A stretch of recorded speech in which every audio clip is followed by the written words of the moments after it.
மேதகு ஆயர்கள், பேராயர்கள், அருட்தந்தையர்கள், அருட்சகோதரிகள், ஆயர்கள், இறைமக்கள், மிஷனரிமார்கள், நற்செய்தியாளர்கள், ஸ்தாபனத்தினுடைய தலைவர்கள் அனைவருக்கும் இறைமகன் இயேசுவின் வழியாக வாழ்த்துக்களை நான் தெரிவிக்கின்றேன். சிறப்பாக இந்த நாளிலே இந்த ecumenical jubilee summit, Christianity yesterday, today and tomorrow, இந்த உச்சி மாநாட்டிலே சிந்தித்த செம்பொருளானது நேற்றைய நிகழ்வுகளை அல்ல, நேற்றைய நிகழ்வுகளிலிருந்து இன்றைய கிறிஸ்தவத்திற்கான பற்றுறுதிக்கான ஒரு வலிமையையும் வரக்கூடிய ஆண்டிற்கான ஒரு புதிய நம்பிக்கையையும் தரக்கூடிய ஒரு மாநாடாக நான் கருதுகின்றேன்.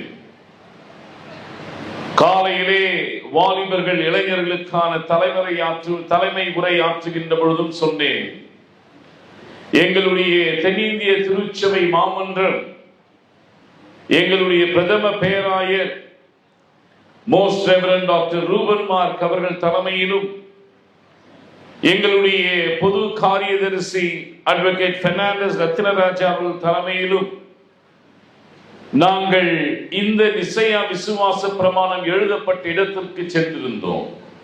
ஐஸ்னிக், டர்க்கி. அங்கு சென்ற பொழுது எங்களுக்கெல்லாம் ஒரு உணர்ச்சி வசப்பட்டு பல பேர் கண் கலங்கினோம். 1700 ஆண்டுகள் இந்த பற்றுறுதியின் பயணம், இந்த பற்றுறுதியை உருவாக்கி திருச்சபைகளுக்கு மத்தியிலே ஒருமைப்பாட்டையும் ஒருங்கிணைப்பையும் கொண்டு வர வேண்டும் என்கின்ற எம்பரர் கான்ஸ்டன்டைனுக்கு இருந்த நல் எதிர்நோக்கு,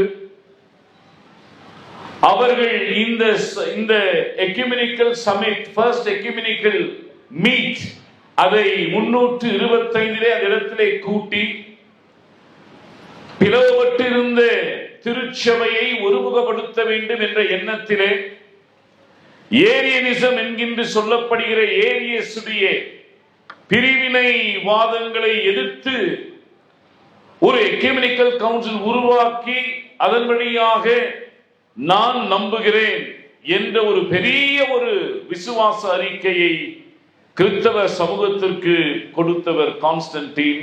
கொடுக்கப்பட்டது அந்த எக்யூமெனிக்கல் ஃபர்ஸ்ட் கவுன்சில் 325 AD.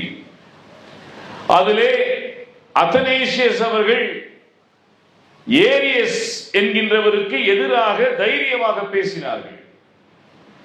கிறிஸ்துவானவர் கடவுளுடைய குமாரன். ஏரியஸ் சொல்லுகிறார், இல்லை இல்லை, அவர் கடவுளுடைய குமாரன் அல்ல, கடவுளே கிடையாது.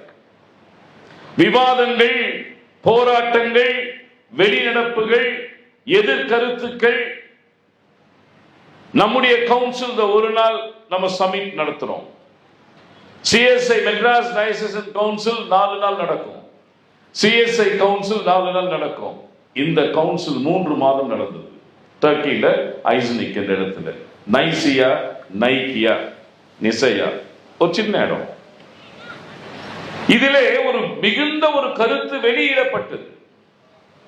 தந்தையாகிய கடவுளை நம்புகிறேன், குமாரனாகிய கடவுளை நம்புகிறேன், தூய ஆவியானவராகிய கடவுளை நம்புகிறேன். இந்த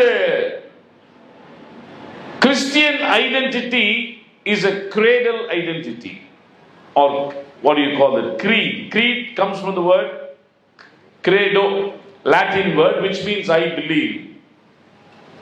எனவே நம்பிக்கை என்பது, கிறிஸ்தவ அடிப்படை அஸ்திவாரம் என்பது வாழ்வின் கடவுளாகிய, வாழ்வின் அடிப்படை ஆதாரமாகிய, வாழ்வை கொண்டாட வேண்டும், கொண்டாட்டத்தை பார்த்து மகிழ்வுறுகின்ற கடவுள். இந்த கடவுள் அனைத்தையும் கடந்து உள்ளிருக்கின்றவர், உள்ளிருந்து அனைத்தையும் கடப்பவர். இந்த வாழ்வை நமக்கு கொடுத்து வாழ வைத்து அழகு பார்க்கின்றவர். Whenever the life is threatened, whenever our rights are threatened, there is a God who stands with us and tells us, I am here with you. The word becoming flesh எல்லாம் பேசியிருப்போம் கிறிஸ்மஸுக்கு. இந்த வார்த்தை மனிதரானார், வாக்கு மனிதரானார். இந்த வாக்கு மனிதரானதற்கு காரணம், இந்த வாக்கு வாழ்விழந்த மக்களோடு தன் வாழ்வை அடையாளப்படுத்திக் கொள்ளக்கூடிய வாக்கு. The word is powerful that it shows the solidarity. The word shows the solidarity with the people who are powerless and voiceless, because God is God of life. எனவே நமக்கு அச்சுறுத்தலை கண்டு யாரும் பயப்படுவது கிடையாது, பயமுறுத்தலை கண்டு யாரும் பயப்படுவது கிடையாது. கிறிஸ்துமஸ் தாத்தாவை, கிறிஸ்துமஸ் விழாக்களை நீங்கள் அடித்து நீங்கள் நொறுக்கிவிட்டால் நாங்கள் பயந்து விடுவோமா?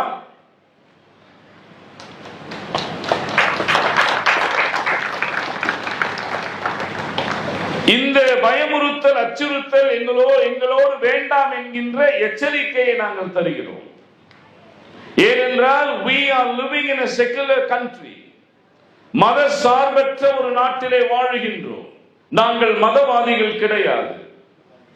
ஆனால் சும்மா எங்களை சீண்டிக் கொண்டிருக்கின்ற பொழுது, எங்கள் மக்களுடைய வாழ்வாதாரத்திற்கு அச்சுறுத்தல் ஏற்படுகின்ற பொழுது, எங்களுடைய மக்களுடைய அனைத்து கொண்டாட்டங்களுக்கும் அனைத்து விதமான வழிபாடுகளுக்கும் ஆபத்துகள் நேரிடுகின்ற பொழுது ஒட்டுமொத்த திருச்சபையை நாங்கள் நிற்போம். அதற்கு துவக்கம்தான் இந்த மாநாடு. நாங்கள் யாரையும் புண்படுத்துவது கிடையாது. மேதகு ஆயர் சொன்ன வண்ணமாக எங்களுக்கு நாங்கள் யாரையும் துரோகிகளாகவோ எதிரிகளாகவோ நாங்கள் பார்ப்பது கிடையாது. ஆனால் ஒரு விதமான ஒரு அழிவுக்கு நேராக இந்த நாட்டை கொண்டு செல்வதற்கு நாங்கள் அனுமதிப்பதும் கிடையாது. எனவே நம்பிக்கையோடு வாழ்வோம். வாழ்வுதருகின்ற கடவுள் நம்மோடு இருக்கிறார். அவர் உயிர்த்த கடவுள், உயிரோடு இருக்கக்கூடிய கடவுள். எனவே இந்த உயிரோடு இருக்கக்கூடிய கடவுள் நமக்கு உயிரோட்டத்தை கொடுத்து எப்படிப்பட்ட சூழமைக்கும் அஞ்சாதிருங்கள் என்று சொல்லுகின்ற கடவுள். இந்த First Ecumenical Council 325 AD it is called as Synod of 318. Synod of 318 என்று இந்த கவுன்சில் அழைக்கப்பட்டது. 318 அருட்தந்தையர்கள், பேராயர்கள் எல்லாம் கலந்து கொண்டார்கள். இந்த பேராயர்கள், அருட்தந்தையர்கள் கலந்து கொண்டு இந்த பெரிய ஒரு நிசையா விசுவாச அறிக்கையை நமக்கு கொடுத்தார்கள். அதிலே ஏறக்குறைய 30 விழுக்காடு அருட்தந்தையர்களும் பேராயர்களுக்கும் கண்கள் பிடுங்கப்பட்டிருந்தது, கால்கள் வெட்டப்பட்டிருந்தது, கைகள் வெட்டப்பட்டிருந்தது. ஏனென்றால் இவர்கள் எல்லாம் இயேசுவே என்று சொன்னதனால. நீங்க இந்த விசுவாசத்தை பத்தி நீங்க தெரிஞ்சுக்கணும். ஒவ்வொரு சபையிலும் நம்ம சொல்றோம், அது எப்படி வந்தது என்பதற்காக நான் சொல்லுகிறேன். இப்படி அனைவரும் கிறிஸ்துவுக்காக, ஆண்டவருக்காக தங்களுடைய உறுப்புகளை எல்லாம் இழந்து திருச்சபையுடைய ஒருங்கிணைப்பிற்காக, ஒருமைப்பாட்டிற்காக, எல்லோரும் ஒன்றாக வாழ வேண்டும் என்பதற்காக அந்த பெரிய மாமன்றத்திலே கலந்து கொண்டு நமக்கு our forefathers and foremothers have given this faith. So இப்படி ஒரு பற்றுதலை நமக்கு கொடுத்து சென்றிருக்கிறார்கள். இதை விட நமக்கு நம்பிக்கை என்ன வேண்டும்?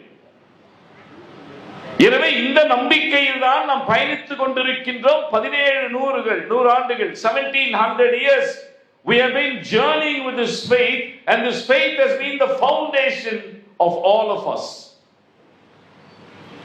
இயேசுவானவர் சொன்னதை குறிப்பிட்டார் மேதக ஆயர் அவர்கள் யோவான் 17வது அத்தியாயத்திலே, that they all may be one. தென்னிந்திய திருச்சபையின் மோட்டோவும் அதுதாங்க.